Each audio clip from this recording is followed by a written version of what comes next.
खबर है बिहार और उसके आसपास से। दरभंगा में तेजी से घट रही है कोरोना संक्रमितों की संख्या, 98% मरीज हुए स्वस्थ। खबर है दरभंगा से। जिले में कोरोना संक्रमित मरीज की संख्या तेजी से घट रही है। मरीजों की संख्या में गिरावट अक्टूबर से शुरू हुई है। दरभंगा मेडिकल कॉलेज में भर्ती कोरोना मरीजों की संख्या लगातार घट रही है। इसमें कोरोना गहन चिकित्सा कक्ष में फिलहाल मरीज नहीं है। हालांकि पिछले 24 घंटे के दौरान हुई जांच में कुल 6 मरीज मिले हैं। सभी में प्रारंभिक लक्षण पाए गए हैं। चिकित्सक कर्मी के अनुसार दरभंगा मेडिकल कॉलेज में रविवार को 17 कोरोना के मरीज भर्ती रहे। बताते हैं कि नवंबर माह में अब तक कोरोना वार्ड में औसतन 10 से 12 मरीज भर्ती रहे हैं। इसी अक्टूबर में ऐसी मरीज औसतन 10 से 15 थे, लेकिन यह स्थिति सितंबर में ज़्यादा देखी गई। इस महीने में औसतन 15 से 20 मरीज भर्ती हुए थे। कोरोना काल के 7 माह में सबसे अधिक भर्ती मरीज की संख्या अगस्त में थी। इस महीने औसतन 30 से 40 मरीज यहां भर्ती रहे। खबर है मुजफ्फरपुर से। मुजफ्फरपुर की अधिकांश सीटों पर महागठबंधन उम्मीदवारों की जीत का दावा। कांग्रेस कमेटी के जिला अध्यक्ष अरविंद कुमार मुकुल ने कहा है कि जिले की अधिकांश विधानसभा सीट पर महागठबंधन उम्मीदवारों की जीत तय है। राज्य में पूर्णतः बहुमत से तेजस्वी यादव की सरकार बनेगी। महागठबंधन उम्मीदवारों पर जनता ने विश्वास जताया है, इसलिए उन सबको आभार व्यक्त करता हूं। वे रविवार को तिलक मैदान स्थित कांग्रेस कार्यालय में महागठबंधन नेताओं के साथ मीडिया से मुखातिब थे। उन्होंने कहा कि महागठबंधन ने जनता से जो वादा किया था उसे हर हालत में पूरा किया जाएगा। 10 नवंबर को परिणाम अनुमान से अधिक बढ़ा होगा। महागठबंधन बिहार के अधिकांश सीटों पर अपना परचम लहराएगी। मौके पर राजद के प्रदेश प्रवक्ता इकबाल मोहम्मद शमी ने कहा कि जिला वासियों ने महागठबंधन पर अपना विश्वास जताया है। सरकार बनने पर उनके विश्वास पर खरा उतरने का प्रयास किया जाएगा। कहा कि हम जुमले पर विश्वास नहीं करते, महागठबंधन की सरकार काम करेगी। नीतीश ने जनता को ठगने का काम किया था, इसलिए जनता ने उनको बाहर की रास्ता दिखा दिया। पिछले चुनाव में महागठबंधन को जिस तरह से धोखा दिया था उसका जवाब जनता दी है। माले के जिला सचिव कृष्ण मोहन प्रसाद ने कहा कि यह चुनाव वर्तमान सरकार के खिलाफ एवं परिवर्तन के लिए था। हम जिले की सभी सीटों पर जीत हासिल करने जा रहे हैं। पूर्ण बहुमत के साथ हमारी सरकार बनने जा रही है, जो गरीबों की सरकार होगी। बेरोजगार दूर करेगी, मजदूरों को रोजगार का अवसर उपलब्ध कराकर पलायन को रोकेगी। महागठबंधन के घटक दलों ने जनता के बीच जाकर अपनी बात रखी। जनता ने हमारी बातों पर विश्वास कर जीत का मार्ग प्रशस्त किया है। सरकार बनने पर हम उनके विश्वास को नहीं तोड़ेंगे। मौके पर जिला कांग्रेस प्रवक्ता वेद प्रकाश भी मौजूद रहे। खबर है मोतिहारी से। मतगणना को लेकर सुरक्षा कड़ी, 33 ड्रॉप गेट बने। विधानसभा चुनाव 2020 के अंतर्गत मतों की गिनती 10 नवंबर को की जाएगी। इसके लिए मोतिहारी के MS कॉलेज, LND कॉलेज एवं जिला स्कूल को मतगणना केंद्र बनाया गया है। मतगणना के दौरान शहर में सुरक्षा कड़े इंतजाम किए गए हैं। सुरक्षा जांच के लिए शहर में 33 ड्रॉप गेट निर्माण किया गया है। प्रत्येक ड्रॉप गेट पर एक दंडाधिकारी, एक पुलिस अधिकारी व 5 जवान की तैनाती की गई है।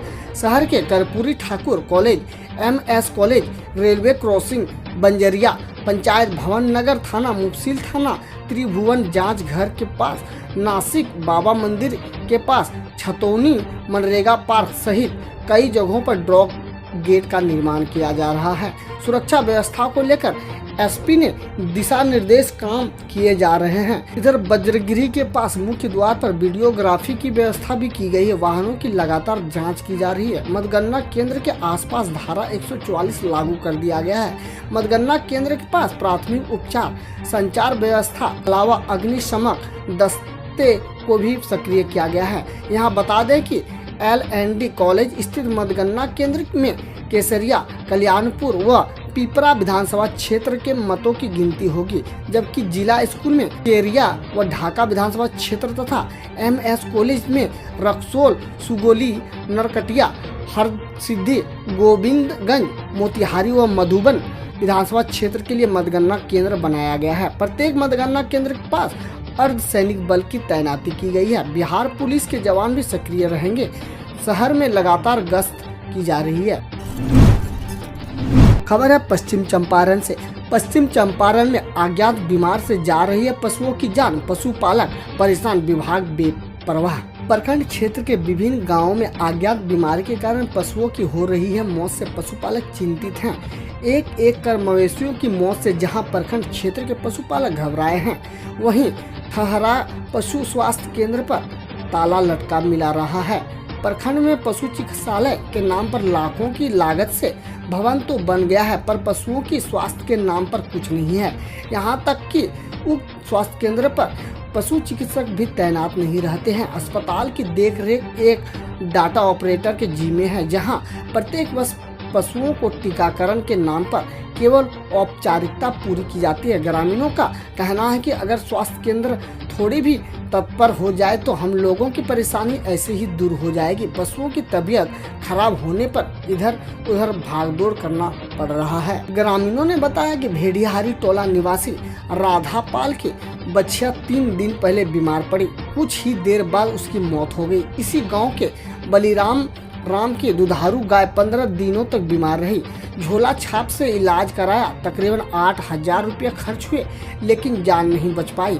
जगही रहा पंचायत के बगीचा टोला निवासी सनकेसिया देवी ने जीविका समूह से ऋण लेकर एक गाय खरीदी थी, जो शनिवार को दोपहर अचानक बीमार पड़ी और बेहतर इलाज के अभाव में 2-4 घंटे की बीमारी के बीच ही उसकी मौत हो गई। खबर है पटना से। फंदे से लटक 32 साल की कारोबारी ने किया सुसाइड। बिजनेस में नुकसान से चल रहा था परेशान। राजधानी में एक बड़े कारोबारी ने फांसी के फंदे से लटक कर अपनी जान दे दी। पंखे में उसने पत्नी के दुपट्टे सहारे फांसी फंदा बनाकर उससे लटक गया। सुसाइड करने वाले इस कारोबारी का नाम ऋषभदीप है। यह मामला पटना के राजीव नगर थाना इलाके का है। जैसे ही सुसाइड का यह मामला सामने आया, उसके बाद से जानने वाले लोग के होश उड़ गए। 32 साल के ऋषभ अपनी पत्नी के साथ आशियाना दीघा रोड में पासपोर्ट ऑफिस के नजदीक स्थित टेरेस गार्डनिया अपार्टमेंट के फ्लैट नंबर 503 में रह रहे थे। बिजनेस में लगातार नुकसान की वजह से ऋषभ परेशान थे। बता रहे हैं कि रविवार की सुबह पत्नी कमरे से बाहर निकली थी। उसके निकलते ही ऋषभ ने अंदर से कमरे को लॉक कर सुसाइड कर लिया। 5 मिनट बाद ही पत्नी ने कमरे के गेट को खुलवाने की कोशिश की। बाहर से काफी आवाज लगाई। जब अंदर से कोई रिस्पांस नहीं मिल रहा था तो उसने पड़ोसियों की मदद ली। कमरे के गेट को तोड़ा गया। इसके बाद ही सामने में ऋषभ की लटकती हुई लाश मिली। इसके बाद भी वहां मौजूद लोग लाश को लेकर एक निजी हॉस्पिटल में लेकर चले गए थे। वहां डॉक्टर ने उन्हें मृत घोषित कर दिया। मामले की जानकारी मिलने के बाद राजीव नगर थाना की पुलिस मौके पर पहुंची। पुलिस ने छानबीन की। पुलिस के अनुसार ऋषभ ट्रैक्टर स्पेयर पार्ट्स का बड़ा डीलर था। हाल के दिनों में कई जगहों पर उसकी डीलिंग कैंसिल हो गई। बहुत जगहों पर उसने सामान की सप्लाई भी की हुई थी, लेकिन उन जगहों से रुपया नहीं मिले। इस कारण वह लगातार तनाव में चल रहा था। करीब 1.5 साल पहले ही उसकी शादी हुई थी। मूल रूप से दरभंगा का रहने वाला। लाश को पोस्टमार्टम के लिए भेज दिया गया है। हम रोज ऐसे ही न्यूज लाते रहेंगे, तो यदि आपने अभी तक क्लीन न्यूज को सब्सक्राइब नहीं किया है तो पहले फटाफट सब्सक्राइब कर लें, साथ ही बेल आइकन को दबा दें ताकि कोई अपडेट मिस ना हो।